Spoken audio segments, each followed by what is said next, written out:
और ये अर्शमान का बायोग्राफी पेज था जिसकी डिटेल्स मैंने अभी तक आपको दी नहीं थी, तो मुझे अब याद आया कि मैंने आप लोगों को बताना था, मैंने आपको कहा हुआ था। तो ये जी मैंने इंस्टा से ब्लिस क्राफ्ट वालों से मैंने अर्शमान का ये बायोग्राफी फ्रेम जो है ये बनवाया था। सारी डिटेल्स उनको बता दी थी एंड विद इन 10 डेज़ आपका ऑर्डर जो है ना आपको मिल जाता है।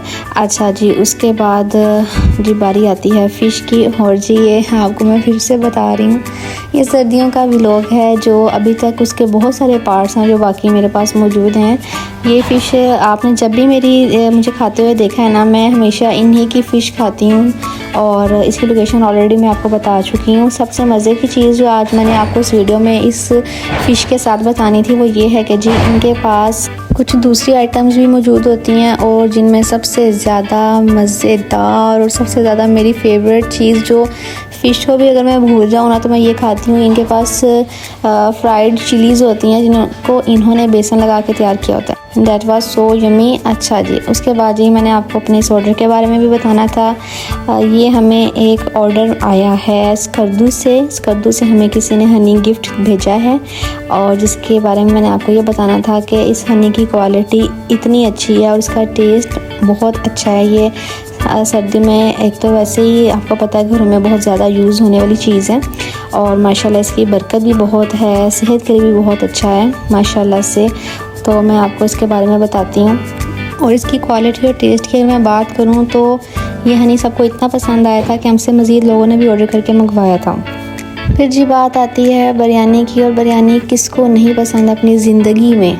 मज़े की बात, कुछ लोगों को मीठी बिरयानी भी बहुत पसंद होती है। चलें जी किसी दिन आपको वो भी बना के खिलाएंगे। ज़िंदगी से एक बात याद आ गई है कि ज़िंदगी हमें बहुत सारे सबक सिखाती है। हमें समझाया जाता है कि फ़लाँ बंदे को फ़लाँ शख्स को अपने घर में नहीं आने देना, आपके घर का सुकून ख़राब हो जाएगा।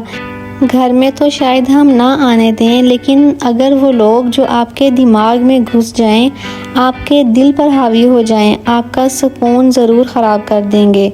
कभी भी ऐसे लोगों को अपने दिल की कुर्सी और दिमाग के पलंग पर बैठने मत दें।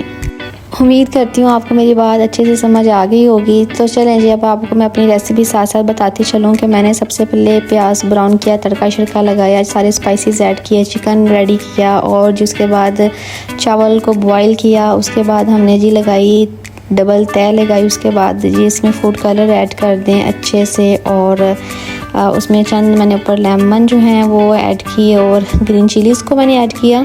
और उसके बाद जी हमने लगा दिया बिरयानी को दम। और फिर दम के बाद जो है ना दम हमारा खुल गया और जी इतनी माशाल्लाह प्यारी, इतने मज़े की खुशबू।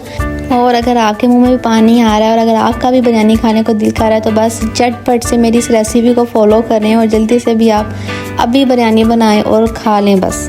और फिर मुझे बताएं कि आपकी बिरयानी का टेस्ट कैसा था, क्योंकि मेरी बिरयानी तो बहुत मज़े की बनी है। मैंने खाई, मैंने सबको खिलाई और दिखने में भी आपको अच्छी लग रही है। बाकी तो आप इस रेसिपी को फॉलो करें, आप बना के देखें कैसी बनती है। बिरयानी का तो अपना ही बहुत ज़्यादा टेस्ट होता है, खुद से ही बहुत मज़े की होती है, लेकिन कुछ लोग रायता साथ में पसंद करते हैं बिरयानी के। हर इंसान के टेस्ट की अपनी एक चॉइस होती है। जी हमने दही में धनिया, पुदीना और हरी मिर्चें, इसका हमने एक चटनी सी बना के और इसमें दही में ऐड करके इतनी मज़ेदार चटनी तैयार किया और हमने इसको बिरयानी के साथ खाया और बहुत ज़्यादा मज़ा आया। अच्छा, तो फिर मैंने सोचा आज आपके साथ एक बात शेयर करूं। आपको नहीं लगता जैसे जैसे मियाँ बीवी इंडिपेंडेंट होते जाते हैं आपस में मोहब्बत कम हो जाती है, वो मियाँ बीवी कम और एक दूसरे के पार्टनर जो हैं वो ज़्यादा बन जाते हैं, जहाँ दोनों बराबर एक जैसा काम करते हैं। फिर ये होता ये है कि मोहब्बत चले जाती है, इसके अलावा टास्क रह जाते हैं जो बस एक दूसरे को पूरे करने होते हैं। फिर मैं सोचूं कि ज़िंदगी में मोहब्बत कहाँ गई। हम बराबरी के काम करते हैं, मैंने इतना काम किया है वो इतना करेगा, या मैंने इतना किया है तो वो इतना कम क्यों करेगा। यहाँ मोहब्बत कहाँ गई। हस्बैंड काम से आया, खुद ही खाना डालकर खा रहा है, वो मोहब्बत कहाँ गई जो आपकी कमी का एहसास दिलाए, जो आपके अपने होने का एहसास दिलाए। ज़िंदगी ऐसी ना हो कि आपके बगैर ही रहने की आदत हो जाए। वैसे तो हर इंसान की ज़िंदगी गुजारने का जो तरीका है वो मुख्तलिफ है, अपना अपना सबका एक लाइफ स्टाइल है। कुछ ऐसे लोग हैं जो जॉब इकट्ठे करते भी हैं, खुश भी रहते हैं, उनकी अंडरस्टैंडिंग भी बहुत अच्छी होती है। मगर बहुत सारे ऐसे लोग हैं जो मेरी बात से इत्तेफाक करेंगे कि मोहब्बत कहीं ना कहीं रह जाती है और टास्क बाकी रह जाते हैं। एनीवे, अब बात करते हैं हम कुछ और, अब कुछ मीठी बात करते हैं। ये है जी, कराची से हमें आया है एक तोहफ़ा, और ये तोहफ़ा हमारे लिए लेकर आए थे आमिर भाई, और क्या ही लजीज़ ये तोहफ़ा था माशाल्लाह। उसके बाद जी नेक्स्ट डे की बात है, मम्मा के साथ हम लोगों ने किया एक नाश्ता शादमान में, और शादमान के नाश्ते की भी क्या ही बात है। अच्छा जी, हमने फिर खाए इनके गर्मा गर्म चने और इनके पराठे और इनके ऑमलेट और इनके अंडे, साथ में थे जी गरम गरम आलू वाले पराठे, और साथ में थे जी मूली वाले पराठे, और थी इनकी चाय। मेरा तो यहाँ पर नाश्ता होता है ख़त्म, लेकिन मुस्तनसर का नाश्ता चाय के साथ अगर हलवा ना मिले, कुछ मीठा ना मिले तो नामुमकिन होता है। आप भी इस मज़ेदार खाने को अगर टेस्ट करना चाहते हैं तो लोकेशन है Shadman. Thanks for watching my video, take care, अल्लाह हाफिज़।